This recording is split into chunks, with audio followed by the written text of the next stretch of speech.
एक भक्त प्रतिदिन मंदिर जाता था और जब भीड़ नहीं होती थी, लोग नहीं रहते थे, तो ये भक्त एकांत में चुपचाप रहता था। लेकिन जैसे ही लोग आते थे, भीड़ हो जाती थी, तो ये भक्त जोर जोर से जयकारे लगाने लगता था, भजन गाने लगता था और लोगों को लगता था कि बड़े कमाल की भक्ति कर रहे हैं। तो लोग इस भक्त का सम्मान करने लगे और भगत जी कह के इनको बुलाने लगे, तो इनको बहुत अच्छा लगता था। एक बार एक महात्मा इनके मंदिर में आए और कहा कि अभी चतुर्मास चल रहा है, तो 4 महीने हम इसी मंदिर में रहेंगे और पूजा पाठ करेंगे। उस मंदिर में जो भक्त आते थे, उन्होंने महात्मा जी का बहुत सम्मान किया, क्योंकि महात्मा जी ज्ञान की बात करते थे। भगत जी ये नोटिस करते थे कि जब भीड़ ज़्यादा होती है तो महात्मा जी कुछ बोलते नहीं हैं, कुछ दिखावा नहीं करते। जो इनसे कोई सवाल करता, सिर्फ उसी का जवाब देते। लेकिन जब लोग चले जाते थे, भीड़ खत्म हो जाती थी, तब वो महात्मा जी भगवान का ध्यान करते थे, भक्ति करते थे।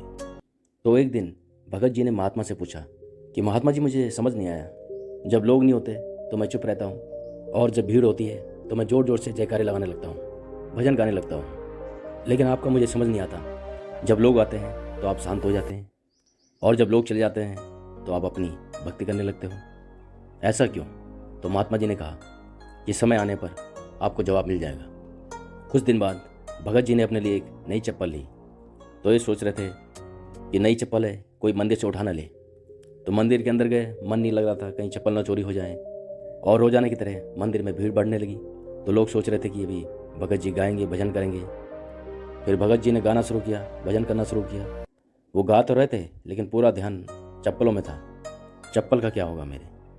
उस दिन इन्होंने बहुत बेमन से भजन गाया और जल्दी जल्दी भजन करके निकले, तो देखा चप्पल सुरक्षित है। भक्त शाम को घर गया और भोजन करने के बाद सो गया।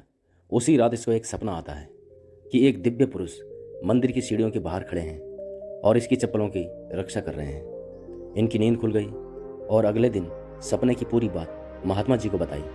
महात्मा जी, मुझे ऐसा सपना क्यों आया? तो महात्मा जी ने कहा, जो तुम्हें दिव्य अलौकिक पुरुष तुम्हारे सपने में दिखाई दिए, वो कोई और नहीं, स्वयं प्रभु थे।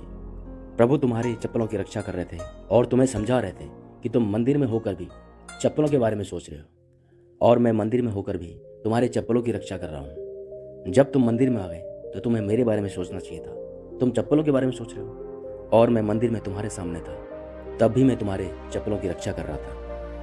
अगर आपकी प्रार्थना सच्चे हृदय से है तो परमात्मा आपकी हर बात की चिंता करेंगे। आपको कोई चिंता करने की आवश्यकता नहीं है, सिर्फ सच्चे हृदय से प्रभु का चिंतन करना है। उस दिन उस भक्त को समझ में आया कि महात्मा जी एकांत में भक्ति क्यों करते हैं। दोस्तों, कहानी का सार ये कहता है कि ऊपर वाले के आशीर्वाद के साथ आप कमाल कर सकते हैं, अगर आप सच्चे हृदय से प्रार्थना करते हो तो।